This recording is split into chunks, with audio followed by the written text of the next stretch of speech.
Oh, wow.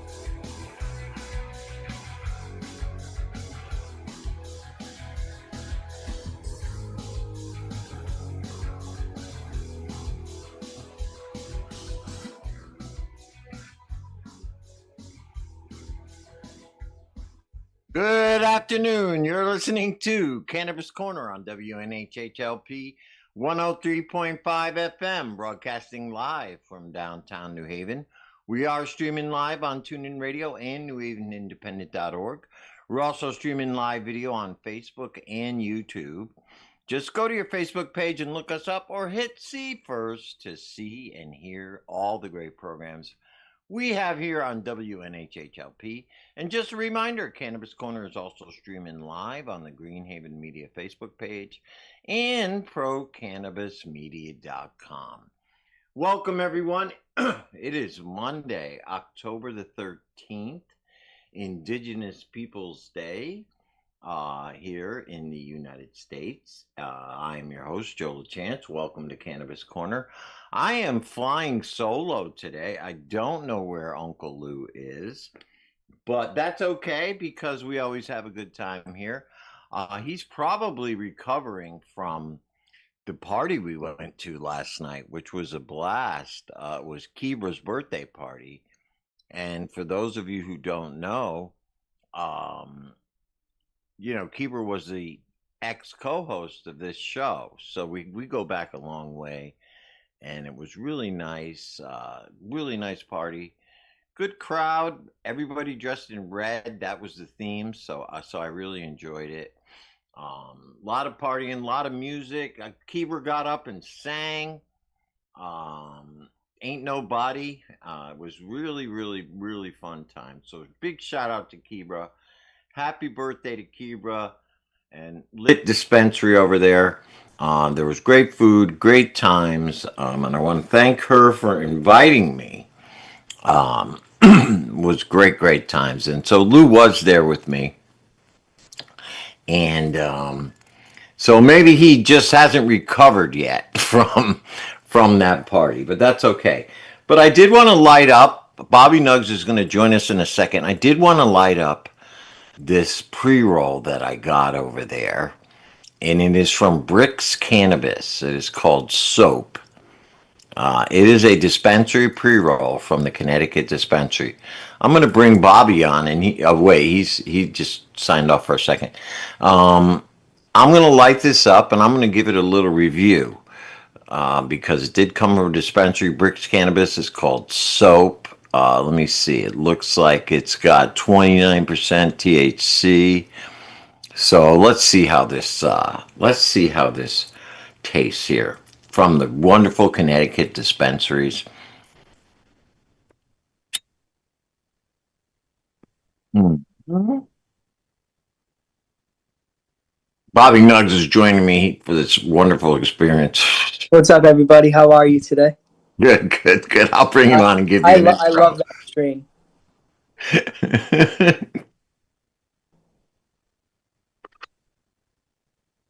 Well, I'll tell you, not much flavor to this thing at all.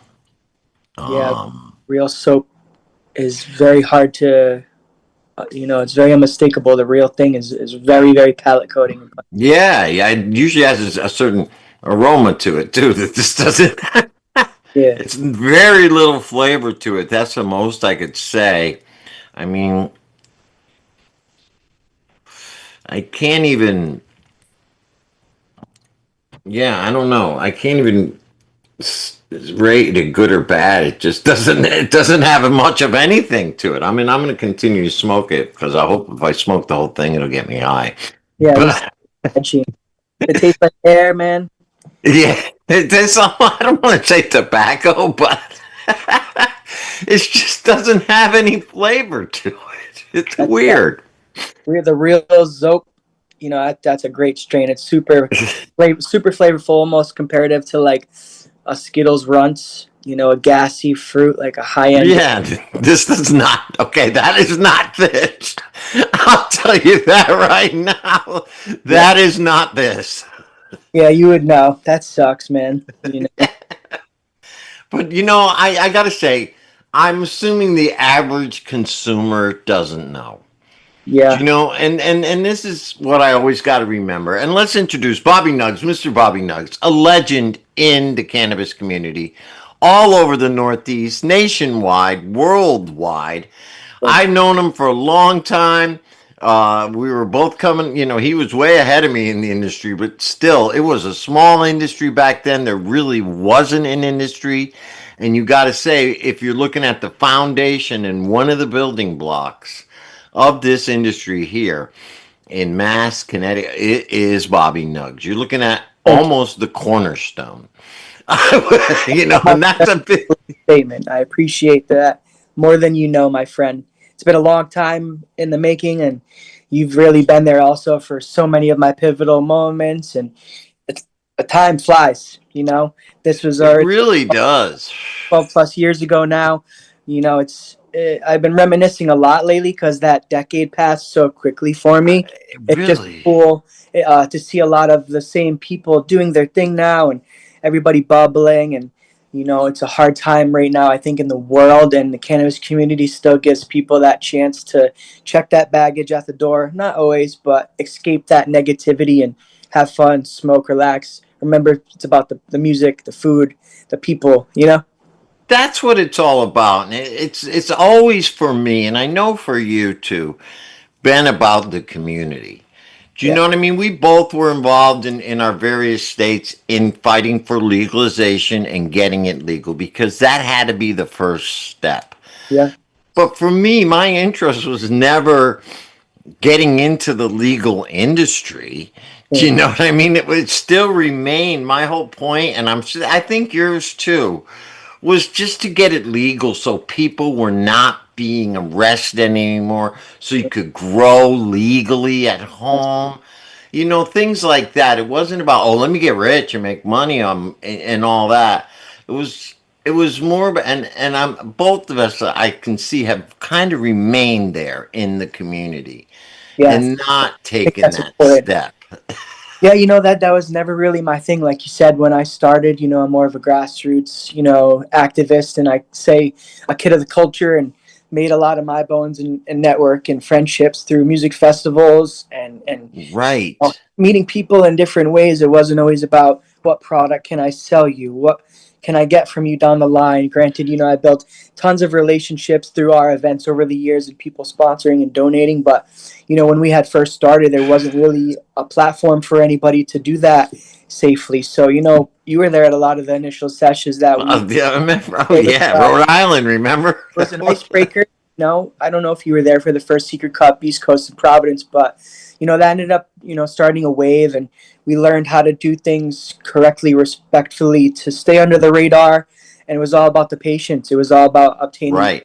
product, obtaining quality genetics to grow at home. And I think accessibility was the number one goal. For Yeah, absolutely. That was the number one goal, just to make sure people had it. Yep, and it was all home growers. There wasn't really, at that time, there weren't any cultivators. A lot of the established cultivators in Rhode Island now, who were legacy and medical back then, were vendors at our events, and they had their medical grow. Absolutely. So Yeah. it's been cool to see everybody navigating the process, and Mass has gone to now kind of witch hunt out the MSO brands, and craft cultivators have gone on to be more sought after and much more established now more than ever. Hey. Bailey says hello, everybody. Hello, Bailey. Hi. Yeah, we're just gearing up for Hexpo, and his Yeah, we're going to talk a lot about summer, that, but I love this talk about the fast, community. but the Freedom Rally was awesome this year. I really felt like that was like one of my best moments of the year, getting to just see a lot of old friends and reconnect with people, and just have those good solid conversations with a jar of cracked nug.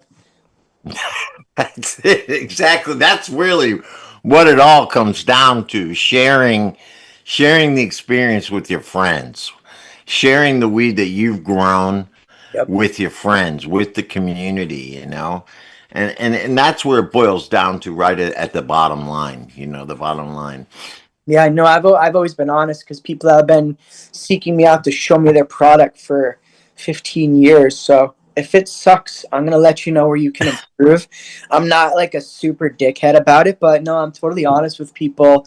But I think that at the current moment, there's so much good quality product, and the market's completely bombed across the board for everybody because it's just oversaturated in the legal market. It's oversaturated in the legacy. Legacy market, yeah.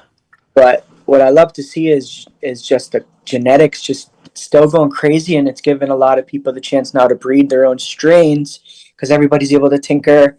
You pollinate a crop on accident, so you have some seeds, and it can all start from there for a lot of people. So there's just so many different strains out there, and a lot of different crews forming, and I'm wondering what's going to be the next wave. You know what I mean? Yeah, I really like what you said because I grew this year. Obviously, I took advantage of my legal rights this year, and I made it a point to go to local people in Connecticut, geneticists, I guess you would call them, Yeah, and grow their strains out just to see. And they're very unique, yeah. different. They're not the average run of the mill stuff. And I'm finding some really nice gems in there. There's I grew something called purple silk, right? Sounds beautiful. Had a beautiful aroma to it. You know what I mean? It smelled like lavender. It was very, Yeah, very nice. that's And true. Purple. Then I missed that. The good. Bring back the good perps. yeah, you know what I'm saying? And I'm sure in Mass you have the same thing. There's a lot of local geneticists who are doing breeding and crossbreeding right there in the state. You don't have to go online and order Atlas seeds or whoever everybody used to order. You stick to your community Mhm. and get your genetics and your clones from people that you know Yeah, that are at the events with reputable you. sources is always the way to go. That way, you have a lesser chance of cross contaminating your garden, but it's always the best move to play it safe regardless. Whatever you get from somebody else, you isolate that, and you do whatever process you feel you need to do to purify that clone or genetics so there's no bugs and party mildew before you enter it in your actual garden. But now I'm seeing like the tissue culture wave really starting to That ring too. with a lot of people because it was so scientific before 5 or 6, 7 years ago that no one was really talking about it on a daily basis. And now that there are 5,000 breeders in the United States when there used to be like 15 or 20 of these guys, a lot of them are trying to preserve genetics now to preserve the genetic history and reestablish quality vigor into strains that have been around for 25 years and eliminate Yes. negative traits that they've carried through those decades. So it's cool to see tissue culture really starting to, just change the way everybody looks at the future of cannabis. It's not just about seeds anymore. Tissue culture is a much safer alternative in a lot of ways to buying a clone from someone at an event nowadays. I would say buy seeds before clones. You know what I mean? Because there's so many cross contaminants. If you're looking to purchase, quality source genetics, tissue culture is like a verification process because Mm. it's basically a fingerprint, thumbprint of the strain. So it's like a lot of people say, "Oh, this is this," but it might not necessarily be that. We know, and people have renamed strains over the years, Oh God, yes. so you never really know. But the cool thing about tissue culture, I guess, is that it's basically a DNA process, and it's like That's just the word that was coming into my head. Now, how does one go about obtaining tissue culture without doing it themselves? I mean, are people now making it available? yes, a lot of. I've been in multiple facilities in Massachusetts recently that have opened their own TC labs, not only to preserve the genetics for themselves and their grow because they're constantly have to harvest week after week in perpetual, but there are some places I'm sure that have accessibility to the public to grow their own genetics at home. I forget. It might have been Suncrafted, but yeah, it's so. And there are labs in Maine, so that's the cool thing about New England. Every state kind of has its own thing, and there are events, Right. focus on genetics itself, like Gene Traders. There are a few other different events that focus a lot on Yeah, very much on clones genetics. and stuff. So if you ever see anybody at the table with tissue culture genetics, it's a good chance you're going to get something credible that's been verified by somebody that took the time to even get it to that process to be tissue cultured. Because Right. it was worth trying to get it there to preserve it. So And those are the kind of people you could trust with that. for sure. Genetic specialists, like you say. A lot of people are out there Genetic selling specialists clones. are producing rosin. Those are the growers.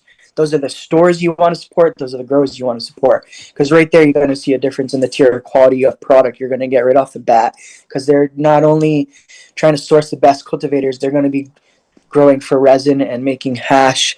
So right there, they really care about the product. You know what I mean? So Yeah, wow. And this is bring us right back to the point. Stick within the community. yeah, You man. can literally talk to these guys, and Yeah, not like the seed farms. And that's why I love this radio show. I get to have people like you and these genetics. I learned so much yeah, me too. just by doing these interviews. Do you know what I'm That's the saying? best part. I'm a student of the culture, I always say, and I'm constantly learning and trying to, just pick up because things are changing so fast. It's always going to be this way, I think, in our industry. And we're advancing and developing things at such a quick rate, where other industries have already set in stone their SOPs 100 years prior. Maybe there's Right. little advancements in automation and stuff now. But our industry is so changing so fast all the time. So I think it's important to pay attention to these things most of all, especially if you're looking to start a legal cannabis business. Working with the top tier cultivators and geneticists and hash makers is what you're looking to do. And, it's all a game of networking and building trust still to this day. That's the cool thing. It's like it was behind the sesh table. It's a little different Yeah. now. You got a dispensary and stuff, but It's still that trust could be built if they brought the right people in. yes. Do you know what I'm saying? I like in mass, at least you guys have a licensing system where somebody can open a boutique craft dispensary. Do you Yeah. know what I mean? That they have that ability. And then they can choose growers and geneticists from the local area. Course, do they want to, and Right. create their own menus and focus on the real craft quality people. Because, like I said, a lot of these guys are being highly sought after now. So, which also comes in a tricky situation for, someone who's tier one or tier two, because once you're, want people trying to make so many orders with you, I'm sure you want to be able to scale up. Right. Scaling up is always where, you'll have Where you lost, yeah, you get the lost leader, yeah. Yeah. it comes down to the grower and the head grower, the master grower that they have in these facilities and their implementations or whatever and SOPs. So it's hard. I've seen like amazing growers, just quit or get fired from facility and boom, right there went their like B plus or B or C grade, and now they're like Right, right. In other words, that grower had helped them build their reputation. He leaves, they have the reputation, but the quality product isn't there anymore, and then they lose the reputation. it's a spiritual thing as much as it is like a mental thing and caring for the plants.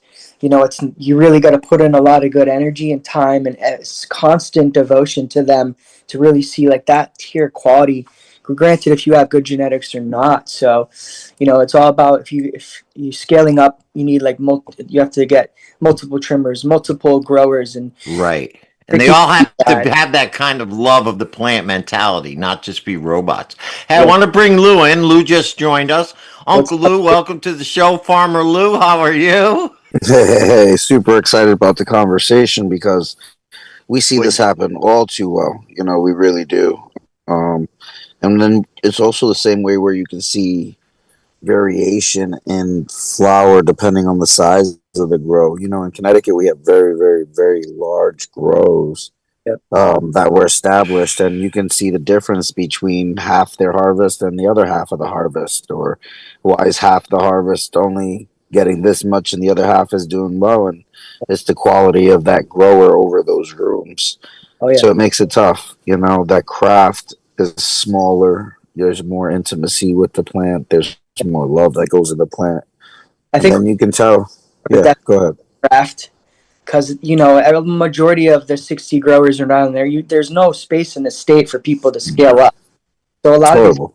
tier one, they have a 3,000 square foot facility. They're hand trimming every single nug that goes out. Yeah, So right there, it's like you open a jar of a lot of stuff in RI, you're like, damn. Like then you go to mass, you're like, phew. Like you could tell that was run through a machine. You know what I mean? yeah. Yeah. And like totally the tear of production that has to happen here. You know Hmm. what I mean? But it's crazy because Connecticut, New Jersey, and Mass, we could all go to Rhode Island and purchase from here. Like it's we're so unique. It's like a biodynamic kind of thing we've created here between state to state, and Connecticut seems like it also really wants to catch up. So I know that Ripple and you guys are Lou, are you operational now? Yeah, so we You're have cl- our dispensary open. We have another Really one. Grow is halfway there with the grow. amazing. Ripple is doing their thing. Man, Yeah, I have so much love for those guys. yeah, I'm man. so excited for them to be able to come in and really I love to see shine. out of everybody who got in the position to do that, it's you and someone like Tyler. Yeah. It's And we've had great conversations, and he's a great guy, and I'm yeah, really excited for him to. We're both very excited to be able to carry each other's products and put things out there, So he's really awesome. He's invited us up to come check out everything he's got going on throughout the other states. yep, And that's another gentleman that 100% from the ground up has made his way up. yep. So, and for Latino heritage, gentleman's also half Puerto there Rican. we So, go. big shout out to him as well. Um, so we enjoy that. So yeah, Tyler's a great guy. He's got great energy, treats his plants, and just a good guy to be around. And when you find people like that, Yeah, everybody just kind of rotates yeah. around I that. 15 years ago at one of my first music festivals up in Maine, and he had like just 5 pounds of headies, like Hmm. highest quality hash. I was like, all right, what's up, bro? Like, what's up? He was just had become a friendly face, and I also like to see people affected by the drug war in the position now to be able to make decisions like this. Yeah, yeah, yeah. Tyler's one of those Yeah, people, so 100%. more of that. Let's see more of that with social equity across the board and putting the right people in position to make these decisions. Because as we've seen what happened in Massachusetts, a lot of the wrong people were really in position to make decisions, and it affected so many things in so many people's lives. Yeah, There's thousands of people now without jobs and mass from so many stores closing constantly. So, the market is crazy all across the board, and I really commend you guys for navigating that legalization process and licensing and getting there, because it's not for the faint of heart. I know you put in a ton of blood, sweat, and tears, man. yeah. Yeah, man. Yeah, Joe's been there with us throughout it, all in all, and we love shouting out those. Big shout out to Kibra, happy birthday, who also has her programs going. She's got her dispensary open. We're very excited for her and everything she's got going. She's going to be Yeah, doing she's another classes. one. Yeah. Yep, the classes up at the Massachusetts tribe, I believe, right, Joe? Is that Yep, yep. Yep. So Up in education Mohegan. Fantastic. for the tribe, and I'll be teaching some cultivation classes. Joe's putting So some things to keep her. Has 100% stayed 100% 10 tones down. She's absolutely awesome. We're excited to continue to see cool. people like that. And like you guys got some heavy hitters over there. You always have, Yeah. right? Like Harvest Honey, Cindy Day. There are Hmm. people that like were forefront and still are like key players in the game out there, I feel. And it's cool to see. I actually will be coming back to New Haven for Goblets of Fire. Oh We had them yes, on yeah. We last had week. them on last week. Yeah, Yeah, you're a judge, yeah, right? yeah, being a Yeah, baby. me too. I'll be there. So we'll get to hang out and kind of Yeah, old times. You know what I mean? Maybe we'll go have to grab some chicken parm or something together. 100%. And the atmosphere that's going to be at Goblets of Fire is going to be absolutely amazing, and there's going to be a great community aspect of that. So Joe and Duncan and all the guys over there, and gals respectfully, For have sure. really done pretty awesome to do what they do. So big shout out. Like we said, we had them on last week, and it's just kind of bringing back that idea of it, because you see so much going on through the new legal markets and all the pitfalls, the issues, people that have to navigate it. So we navigate it. we build the table to at least be there to make the change. Yep. And fight the fight, which is not an easy task. Yeah, man. But there's still the love of the plant, like no matter what. Because I know we all do this. Everybody sees everything. We get involved. We're all over the place. Jobs, work, obligations. But then it's nice to still be able to have those 3 or 4 friends that you'll see on a random thing that you just sit back and actually smoke some head stash and chill for 30, 40 minutes. And you're like, wow, I remember when I used to do this all the time when I was 19. Now I do it professionally, so it's not the same. But it's still fun though. Put that into it and continue to inspire the younger generations, right? I think that's really to do it the right way. Yeah, there's a huge age gap now, which I'm sure when I was coming up, KOP and Bill Downing and those people, Bill, a little bit disconnected to my generation, but I think it's all comes down to communication and being in the same room with each other and understanding our common ground is just smoking good weed and trying to make change and wherever we can individually each make an impact. And I was thinking as you're talking, both of us we're in legal markets, but yet I love to see the fact that Connecticut is actually putting together its first real cup. Me too. You know what I mean? That there are enough growers around to actually participate in this because we have had it legal for 3 years now. Do you know what I mean? And I like to see that regardless of what the state does with their laws and their legal market, the community in both Mass and Connecticut, and I'm sure Rhode Island too, wherever, continues to build itself and continues to grow and progress as it should, as it did on the West Coast. You know what I mean? Yep. And it's really nice to see that. Connecticut, as far as I'm concerned, we're in hell here. Yeah. If you go into the legal regulated market, the community is strong. Yes. And I was saying that on the air with Daryl. The more they try to hurt us, the stronger we get and the more we are determined to grow. It's like stress on a plant. Do you know what I mean? Well, if you guys continue to stand your ground and do it respectfully, time is always the biggest thing here in a lot of ways. And, I always say it's going to take the younger generation to make sense of all these laws and regulations from state to state. And, this whole, reschedule, deschedule thing's pretty scary.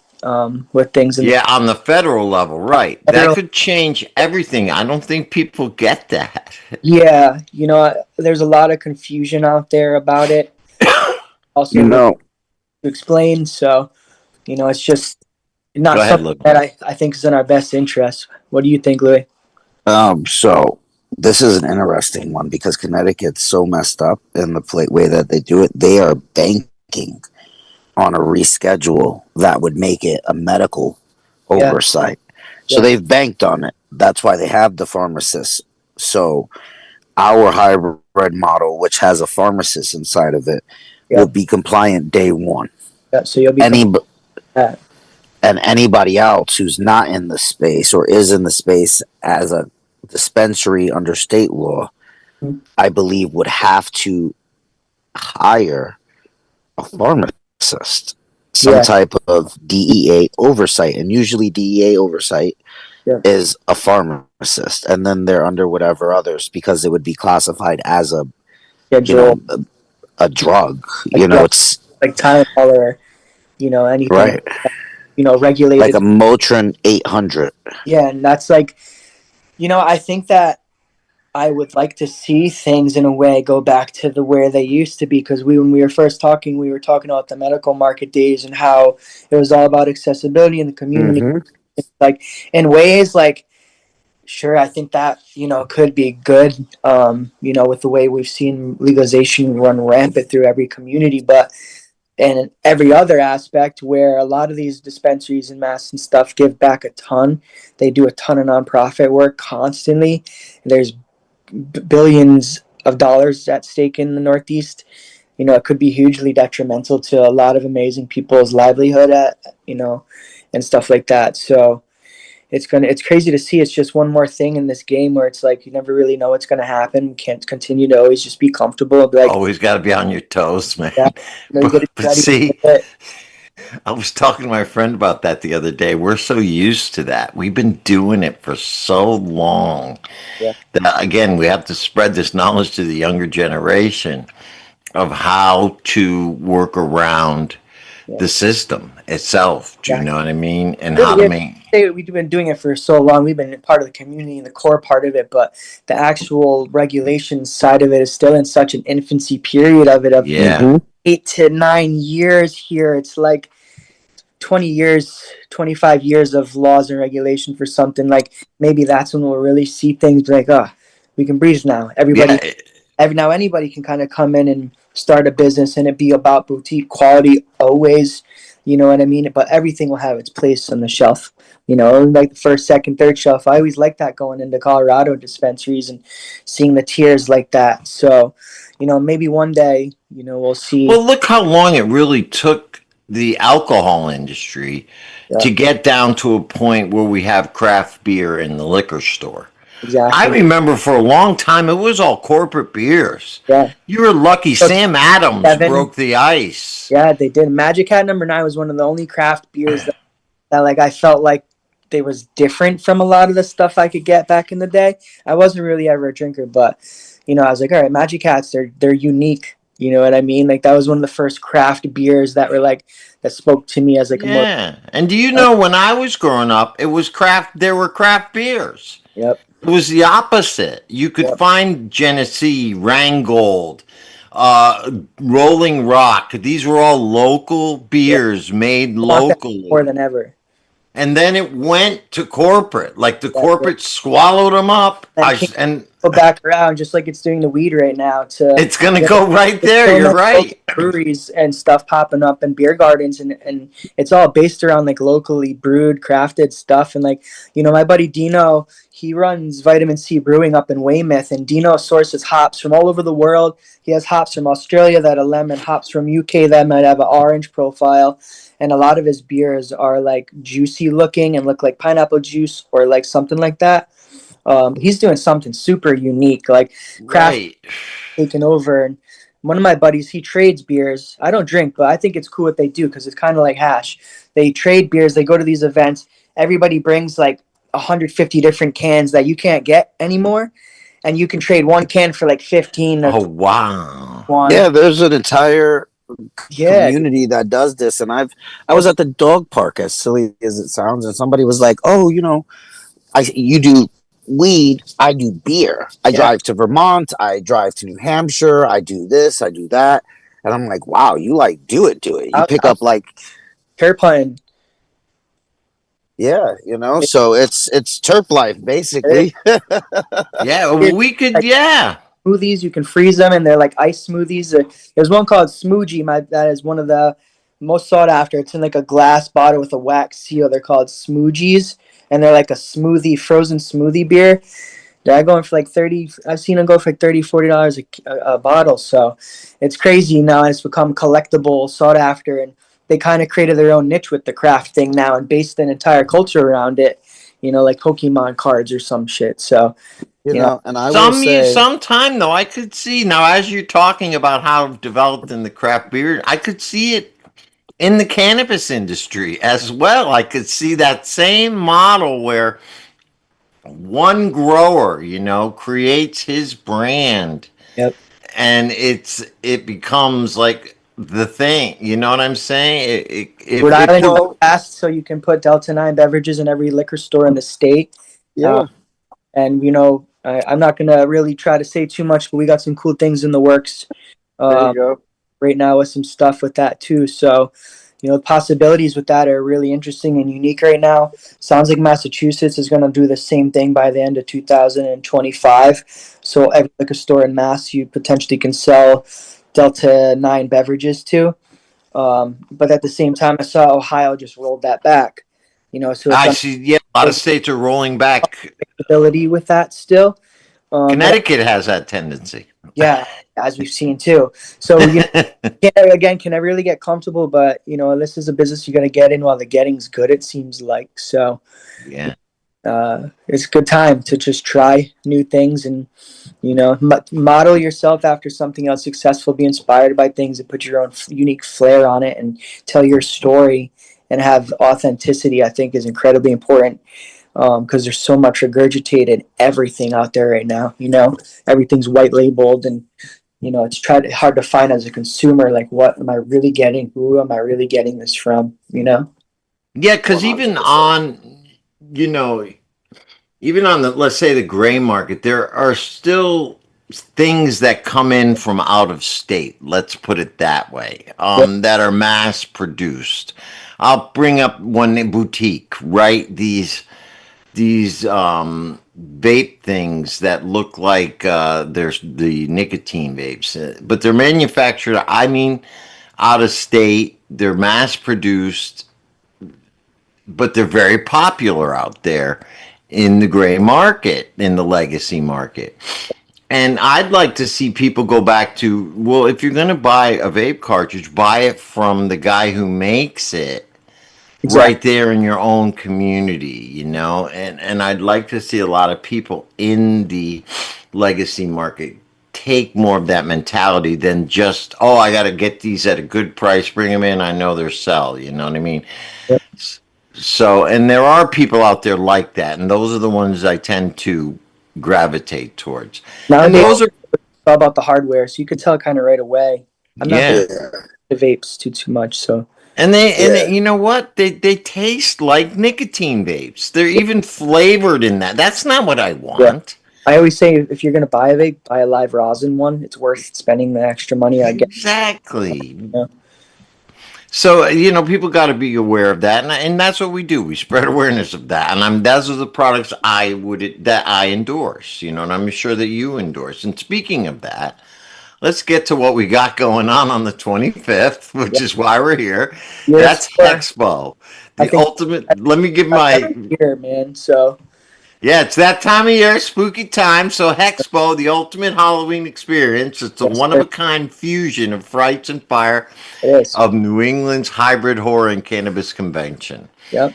So you got a lot going on over there. Yeah, You we got a do. lot of brands, vendors, artists. I'm going to let you explain. Let's go down one by one because Yeah. Hexpo is always a very cool event. So Yeah. tell us. Yep. This is year four. Ghouls and Goblins had actually birthed the concept of Hexpo. That's Ghouls and right. That was Goblins the was start. an annual event that we did every Halloween. That was a medical stash back in 2014. We actually did the first one. This year is the 10-year anniversary of the event. It's the after party for Hexpo at Red's Kitchen.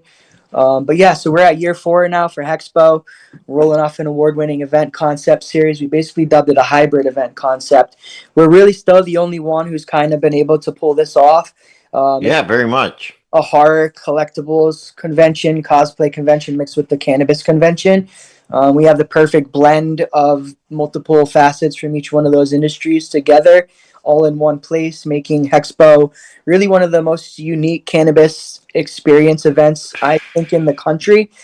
We hope to bring this event to other states moving forward into year five and to the next decade. This is really a passion project. We put a lot of artists first. We have over 50 plus artists local from Massachusetts and Rhode Island, all as part of our Oh, artist wow. alley for this event. And that, ranges from craft doll makers, painters, sculptors, award winning special effects artists and stuff like that. All the way down this year to people who collect swords and stuff like that. So we have a lot of bases covered with really unique items. So it's a good event. Preseason, Christmas is coming real quick. For Oh, man. support a local craft industry and craft community. We'll have food trucks on site. We also have a designated consumption area instead of just kicking everybody out on the sidewalk. We make a 21 plus designated area for people to smoke and consume. Things have really taken off this year. We had over 140 vendor applications come in, which is Wow. more than the spaces we actually have available for the show.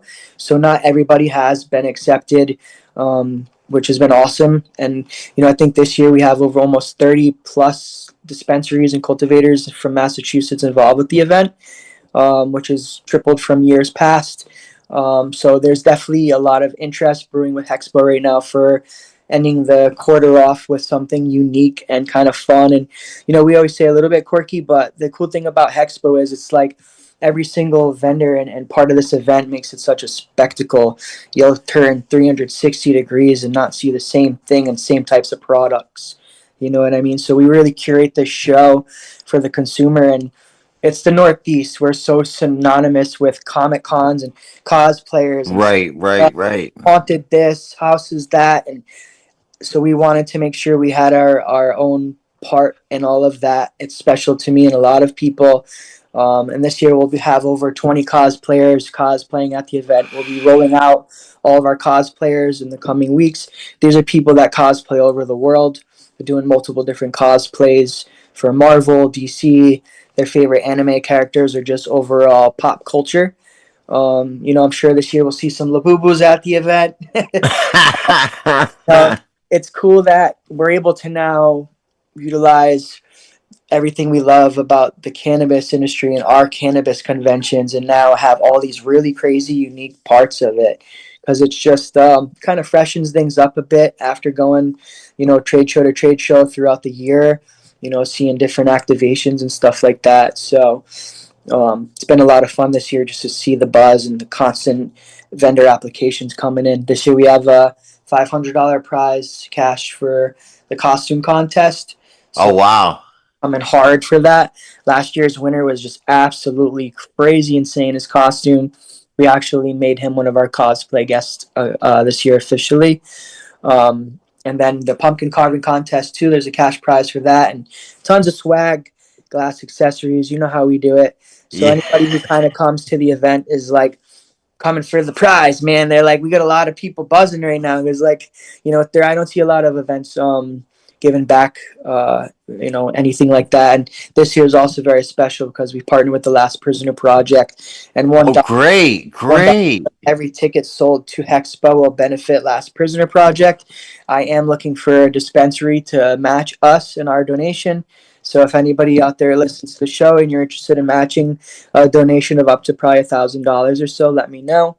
That'll go directly to Last Prisoner Project. We'll have a list of the exact prisoners we'll be helping out with commissary and whatever lawyer fees or potentially they will be helping out with. So That's very, very cool. Really cool. Last Prisoner Project. Jason Ortiz, of course, a big part of that. Big friend of the show, Connecticut guy. yeah, awesome. Big part of the Connecticut legalization movement, and he's carried it on to a federal level. Figurehead and legend. Legend Jason Ortiz. I'm glad you guys are partnered. Yeah, man. I met Mary Bailey. I think she co-founded it. And when we were out in Barcelona, we had a great conversation. I was like, we'd love to figure out how we could help, and just, we've always been about community first and how we can continue to impact things. Like this year, we've got 5 or 6 different nonprofits. We have Burn the Stigma. They'll be doing nonprofit for Narcan and harm reduction. We have a domestic violence nonprofit. We'll be benefiting ASPCA for the 4th year. Apple Guy has gone on to donate over 500 pounds of produce over the last 5 years through Hexpo, through local shelters. So every year we try to do something, multiple ways to kind of give back. Also, right now I think that I've been trying to rally around Timothy McSherry and his son Dugan. Right. Dugan has leukemia, so we've had a few dispensaries step up to get him some gifts off his wish list over the last week or so. So we'll be trying to figure out some other more creative ways where we can just help them this holiday season, directly. So I love, as you describe it, I'm picturing it in my head. And I remember going to the last expo I went to, and it's such a unique event. The way you blend, and I'm sure, obviously, this just a guess, that you may have a certain love of the horror and the comic genre yourself, oh yes, and you mixed the two loves yep. into a giant event. Yep. that, like you said, is very unique. It's like an experience. It's not just a sesh. It's Exactly. not just a convention like you were talking before, the typical convention. It's not even the Freedom Rally. Do you know what I mean? Yep. It's completely unique in its own way in the fact that it mixes those two cultures, so to speak, because as we were talking about the craft beer, the whole horror comic community is its own culture in itself. It's a Yet, multi-billion-dollar industry. yeah, yeah, they're using cannabis because how else do you come up with Exactly. stuff I like? know the creative process for some of these guys, like, blows my mind. Like, and I see the different wave of artists that are happening right now, and sculpture, and like the Labubu craze. So there's a cultural shift happening right now where K-pop is really heavily influencing American culture, which is Yeah, cool to see. You know what I mean? And it's affecting every generation. It's not just 10-year-olds. It's like 25-year-olds and 35-year-olds. They're all like, all right, well, this is cool. Like, how can I kind of be a part of it? You know what I mean? And I think that's just further strengthening the Comic Con and convention mentality in America. They're huge in Las Vegas. They're huge in San Diego. One of the biggest ones in America is in San Diego. right. First, they have hundreds of thousands of people show up. And there's little small ones I see Yeah, going around, even at the that's VFWs around oh here. yeah, for sure. It's a thing. We're kind of find our own niche in the market, and we kind of carved our own path with a lot of things. And it's really, cannabis is just a small facet of really what Hexpo is about, because there's so much more that's come of it, than just this being a cannabis convention with some collectibles. It's crazy to see the amount of people that we're going to have this year. Ticket sales are going really well. So I think that this year 4, we're seeing a lot of growth moving into year 5 from COVID times to this Right. year. Shout out to our partners Joe and Wendy. They're amazing at what they do. They're in charge of their Monster Expo, which they've been running into some issues with this year with their venue, unfortunately. But just going to further strengthen Hexpo this year. But they're super connected into the industry as well. So with their expertise and connection to cosplayers and everything like that, we've really been able to fill the gaps in. Luckily for me personally, we're constantly out at events, and not just cannabis events. We go to a lot of trade shows. We go to Right. Comic-Con related conventions. Locally, we go to a lot of screenings for movies, and we're really into like cinema and stuff like that. So it's a huge part of our everyday life and how we get to escape our stress. We're really into movies and comic books and just all that type of stuff. You know what I mean? And it's something I've always been into. When I was a kid, you'd walk into my room and every single bit of my wall, all 4 walls would just be tacked up action figures, X-Men in their packages, Star Wars in their packages. I was a collector, and my stepdad was a vintage antiques man and would always be out like hunting antiques, and just the stuff he Wow. would bring home. Sometimes he'd wake me up at like 2 in the morning on a school night, and I go downstairs to 1,000 comic books on the ground, Hulk with Wolverine, and like, so I was Oh. exposed to like this world when I was a kid that I was never able to kind of shake. And it's crazy because it's been great to see what Marvel and DC have gone to do with their multi universes and Yeah, everything. right. I mean, you got to imagine when I was a kid, comic books were like it. Uh, you I was know, like, I need to read more lately. I'm like, I need to pick up some comic books. That's how I'm going to read. I'll read enough. and just to see where they've come from then to now, Yep. it's amazing that whole culture, Yeah. and again, cannabis can become the thread between many different cultures, communities. We had a guy who's mixing it with the mixed martial arts I love community, that. Yeah, man. right? Like, there's so many facets and places that it could benefit, and in every walk of life, I say. And that's something I think that people should be paying attention to a lot more is athletes such as that utilizing cannabis as they see fit to recover. I think is incredibly important, and they shouldn't be judged or shouldn't lose huge contracts for fighting if they add cannabis in their system. I think that it should be an alternative that should be respected, that they're actually trying to utilize before opiates or anything like that. You know what Yeah, I mean? and I think a lot of the professional organizations, at least certain ones, are loosening up a lot Yeah, with it. I love to see that. We're entering a new age. I think by 2030, things will be even more progressed mainstream wise. Maybe not Yeah, population wise, but culturally, as we're seeing in Germany and Thailand and Jamaica, Hawaii, all these crazy emerging markets all over the world. yeah, exactly, It's just exactly. getting bigger. Dabs are getting more and more accessible worldwide, and people are intrigued about concentrates everywhere you go, and intrigued about genetics. So it's crazy to see a lot of these American breeders going out to the other countries and planting the seeds, because that's all it takes for these Yeah, to get those genetics out there, and floodgates are opened. You know, that's how you do it, country by country. That's how you take over the world.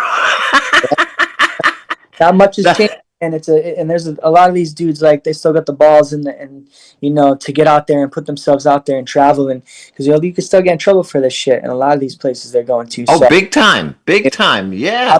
props to the breeders and the growers and the smugglers and everybody that came before us to get the genetics in the hands of the people to make it where it is now, because we built an entire culture and industry around it worldwide.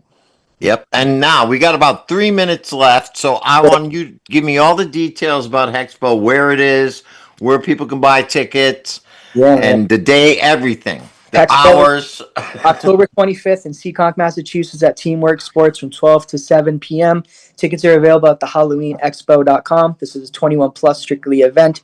You can expect over 80 plus local vendors throughout Massachusetts, local food trucks, artists, live art, accessories, collectibles, and everything like that.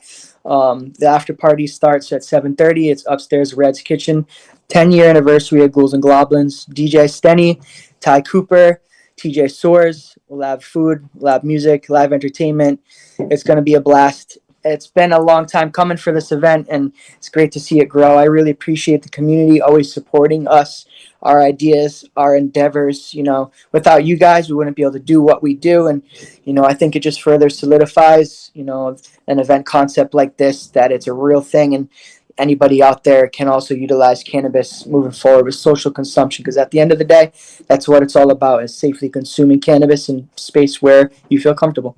And this is 21 and over, Yep. right? And no sales. This is a No sale. cannabis themed event, Exactly. cannabis themed vendors. Yep. And Designated area. smoking, and you say there will be dispensaries there, but they'll Yep. just be promoting their Yeah, a business. lot of merchandise. A lot of them give coupon codes to generate foot traffic to the store. It's I just, have a question. and a lot of people can potentially get hired still. Yeah, through Lou, what do you drop got? So this is for you. I don't know if you guys work this out or you do or you don't. Is delivery allowed in the township that this is being happened? And do you Yeah, believe that you probably have a preferred delivery that service or something?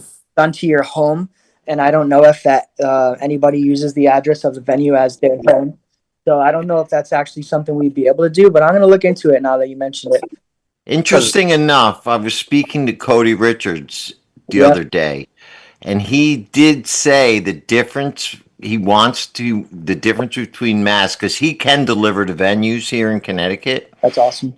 is that they don't allow it, that it is home delivery Yeah, only. exactly. Which that limits the potential revenue and profit that these businesses are making. They're over regulated as it is, and the barrier for entry for a lot of these people is a lot of money on the line. So why limit them? That's my only thing.